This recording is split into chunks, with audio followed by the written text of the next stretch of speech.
Hello there and welcome to another Doctor Who review. This time I'm reviewing a second Doctor story, The Ice Warriors.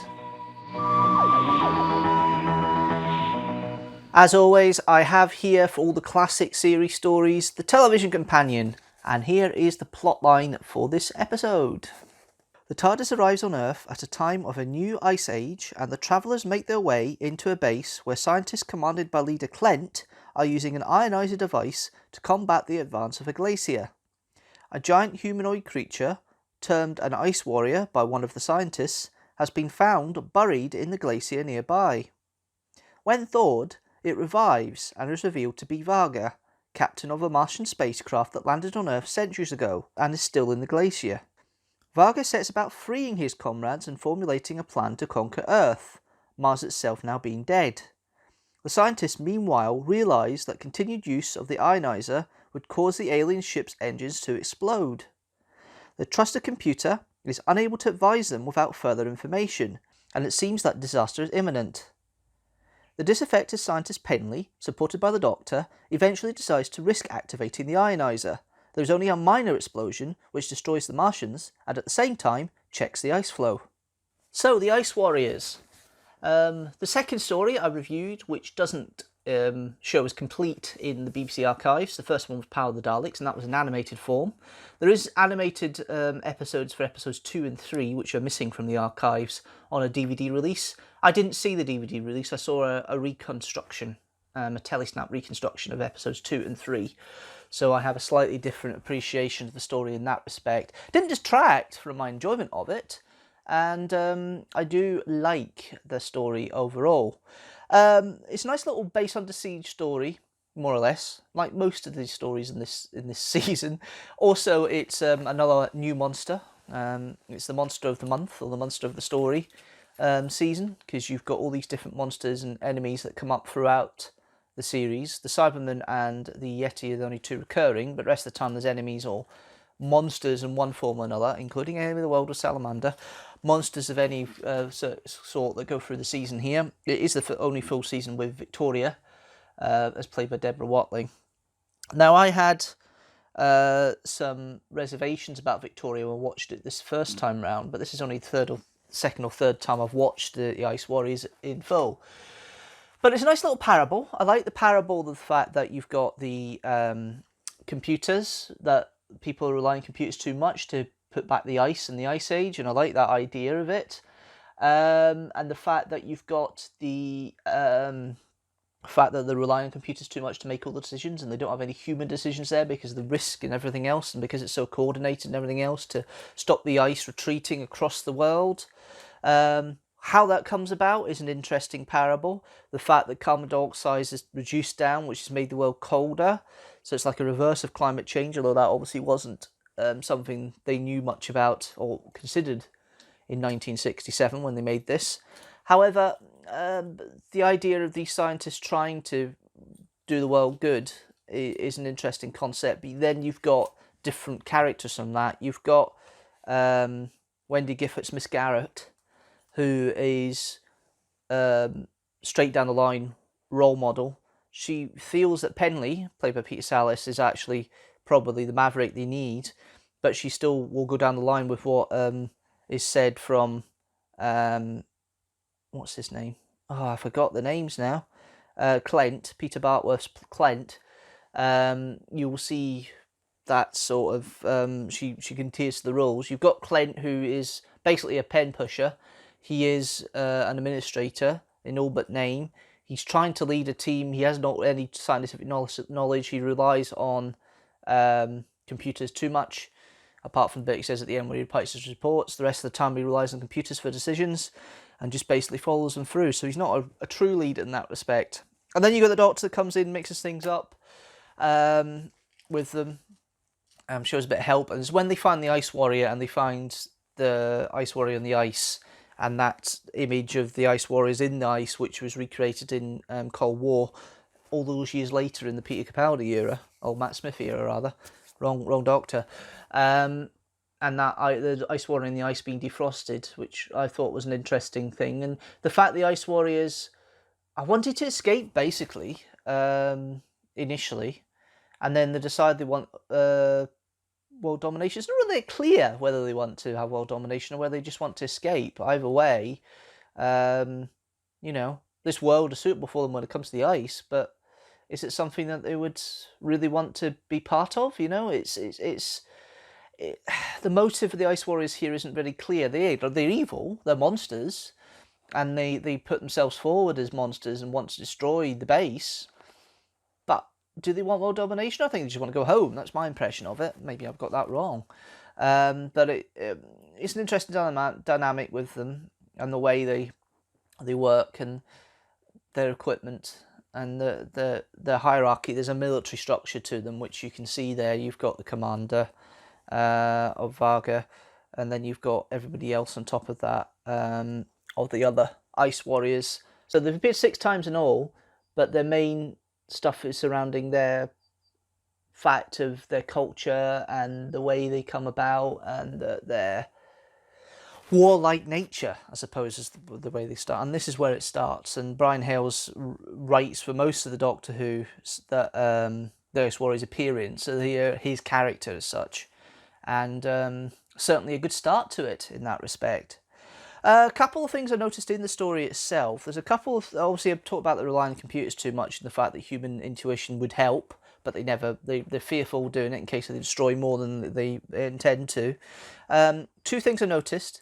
The conversation between Victoria and Jamie in the first episode, because Jamie's leering and I suppose, admiring the way that Garrett is dressed and some of the other women in the base, in the old house that the class as their base, and he suggests that Victoria dresses like that, and she's kind of dismissive of it in a Victorian attitude, which I thought was quite a nice little touch, and she was getting a little priggish about it. And then you've got Store's arm, the scavenger store. Considering it was injured in part 1, it got better rather quickly. Yeah, I know there's a time frame factor there, but he effectively has both arms when he dies, and he goes, ah, and falls backwards. So it's a little bit of a continuity issue there in some respects. And you've got Miss Garrett's dress as costume change as well between 5 and 6, which I've noticed too, but that might be just a costume damage thing that's happened there in regards to that. Also, the TARDIS does land on its side when it arrives, and it's upright by the time it disappears at the end of part 6. So yeah, an interesting couple of things to note there. Going on to the cast itself, you've got Patrick Troughton, the second Doctor. Now, Troughton's in his element here. He is the role of the kindly uncle, but slightly bumbling at times. He's a bit more planning and scheming here. He's more the intelligent side of the Doctor this time round than the bumbling, scheming one we see a little bit later in the series, in his time. So he's still a bit more scheming and a bit more planning here, but he's very watchable. The intelligence is showing through in his acting. Chat always come across as having intelligence in his eyes. He's got that kind of look to him. Some of the others don't quite catch that, but he does, and shows that intelligence there, that he knows a lot more than he's letting out. You've then got Jamie, played by Fraser Hines, comfortable in his role by now, definitely the main companion. And Fraser Hines does a good job all through it. Then you got Deborah Watling and Victoria. Now, to be fair, yeah, she's a little pair as Pauline, but she's brave. And to be fair, Deborah Watling does a good job here, good performance, and plays it quite well. You see elements of Victoria that I like, and her opinions and the way she thinks. And yeah, she has a lack of understanding of what's going on, but that's because of her knowledge, not because she's not intelligent. It's obvious she's got a brain, and that's something I didn't notice in the first run of watching Victoria. There's stories that I've seen Victoria when I actually don't think she's that intelligent on, and Deborah Watling actually does a good role here, and I kind of alluded to that in the Two of the Cybermen. She acts it well. She acts it well here as well. So maybe a reappraisal of Victoria is needed, because I was maybe not as fond of Victoria as I could do or could have been, and maybe that was slightly wrong. Maybe the way Victoria worked in the earlier stories, and this is one of the early ones she's in, actually works quite well in that respect. You then got the guest cast. You've got Peter Bartworth, plays Clint, who is very much the administrator, the civil servant, very much wanting control, doesn't like Penley, played by Peter Sallis, very well, and Peter Bartworth plays it well. You've got Peter Sallis plays Penley, very reserved role. I love the maverick look to Peter Sallis. I mean, Peter Sallis, I know him as playing more, maybe not bumbling, but more softly spoken and kindly people. And this one's a bit more, you see a different side to Peter Sallis' performance here, which is really refreshing to see, considering what I see him in other places. And you believe Penley is the character that he's portrayed in here. It's very believable acting done from Peter Sallis here. You then got other characters involved. You've got Wendy Gifford plays Miss Garrett. She's the only really main continuous character you get through the rest of the story. Played solidly, considering the time frame, and she's intelligent. There's intelligence there, and that's one thing I have noticed in some of the Charlton stories, especially the ones that Brian Hill seems to write. Because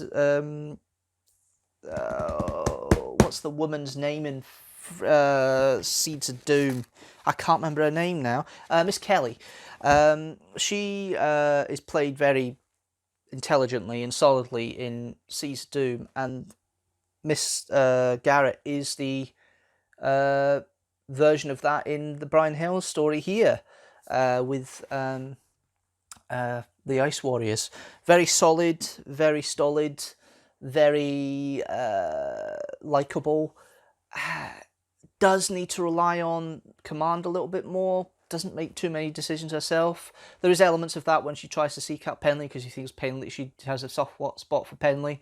But overall, it's not something. It's a solid role. You've then got other characters in there. You've got George Waring, who plays Arden, interesting maverick scientist. You've got Malcolm Taylor, who plays Walters, who appears later on. They're pretty solid. The only other notable guest star really is Angus Lenny as Storr, the scavenger. I mean, he's only in for 4 episodes, but he's a nice counterbalance to Penley. This kind of, I don't believe in us technology. I believe that we should fend for ourselves and be independent, and then the independent thought, which Penley's kind of come round to a little bit because he's a bit frustrated with the situation. And it's a nice contrast for him and Storr, and you can tell that they really care for each other. You then got the Ice Warriors. Bernard Bresslaw plays Varga brilliantly. I know the voices aren't. I don't think the voices are done by them. Count me if I'm wrong. I do like with the Ice Warriors. I do like that hissing that goes on constantly when they're talking, like that breathing, and I like that sound aspect on it. You don't get it as much in latest Ice War stories. It works really atmospheric and creepy here at times. But Bernard Bresslaw does a good job as Varga. And then you've got, of course, Turok, played by Sonny Cordonis, and Rintan, played by Tony Harwood, and Michael Atwood's Ishba. It's Ishba, that's who it is. And they all work well. And, you can see why the Ice Warriors came back in the next series, because they're quite an effective little villain, and the politics side and the military side works better in Seeds of Doom. They kind of set themselves up here. But it's enjoyable overall. The writing by Brian Hales is pretty good. I love the allegory here of the environmental aspects and the fact that people are relying on computers too much. I love that storytelling of it. It's 6 parts. Probably could be done with 4, but I know why. It's budgetary reasons, and most of the episodes of Season 5 are 5 to 6 episodes usually, so they are quite long. There's times where it does lag a little bit, but that's the nature of the time, I suppose. But it's not overall unenjoyable. I mean, yeah, for me, episodes 2 and 3 dragged a little bit because it's telesnaps and recon, but the rest of the action was pretty good, and it worked quite well. It's filmed quite well. The scenes with in the glacier, which were filmed obviously on film, they look quite effective. It's another version of going down corridors and hiding behind corridors and things like that, and it works well. It's quite well shot and quite claustrophobic and tight in there, and Derek Martinez does a very good job at directing that. The music is just atmospheric here. Dudley Simpson is one of Dudley Simpson's early effects. He's very much of his timpani drums at this point, with a lot of drum beats, and there's a little bit of synthesizer in there, but it's mostly drum beats and things like that, and he's very minimalistic in his in his approach. And this timpani does follow through all the way through Dudley Simpson's music work on Doctor Who, but it's more apparent here. Here because it's used as more for effect, and it's more atmospheric. It's not really music as such. It's definitely more incidental than and therefore atmosphere than actually a suite you can hear and listen to in that respect. Overall, I do enjoy the Ice Warriors. Certainly one I would watch again. As I say, it's only the second or third time I've watched it, so maybe don't have a long-term appreciation or soft spot for it as I do with others. So I maybe have been a little bit more critical with this one than I would have been normally. That doesn't mean to say I wouldn't rate it fairly highly. I suppose overall, I think I would actually say it is 3.5 TARDISes out of 5 overall. So yeah, that kind of mixes it up a little bit in regards to what we've reviewed so far. This is review number 30, of course, which I can't believe, but it is 30 reviews of Doctor Who. So here is all of the views of Doctor Who so far, and where the Ice Warrior sits. So the Ice Warrior sits in pretty good company, to be fair. It sits alongside the Aztecs, the Leisure Hive, Vengeance and Varos, the War Machines, Amy's Choice, the Trial of the Time Lord season, the Five Doctors, the Christmas Invasion, and the Pandorica Opens, the Big Bang. At 3.5 TARDISes out of 5. The bottom 3 are 3 TARDISes out of 5 for the Aegis Lantern and Battlefield, and 2.5 TARDISes out of 5 for Time Lash. At the top is still 4.5 TARDISes out of 5 for the Happiness Patrol, Inferno, the Day of the Doctor, the Caves of Androzani, the Tomb of the Cybermen, and Dalek. That's it for now. Thanks very much, guys, for watching as always. If you like this video, don't forget to like it and share it with the hashtag teamstructor, and also hit that subscribe button so you know when a new video comes out. Also hit that notifications bell so you know when a new video comes out as well, because it's not always 4 PM GMT UTC +0 on a Sunday. It can be other days of the week as well, just like what you saw last week when it came to the 6 Facts on the Sunday and then the vlog on the Wednesday. That can happen, and if this situation that we have at the moment with the lockdown and COVID-19 and everything else carries on, you will probably find there'll be a few more Doctor Who related videos midweek as well, the same week as a review as well, so keep an eye for that, guys.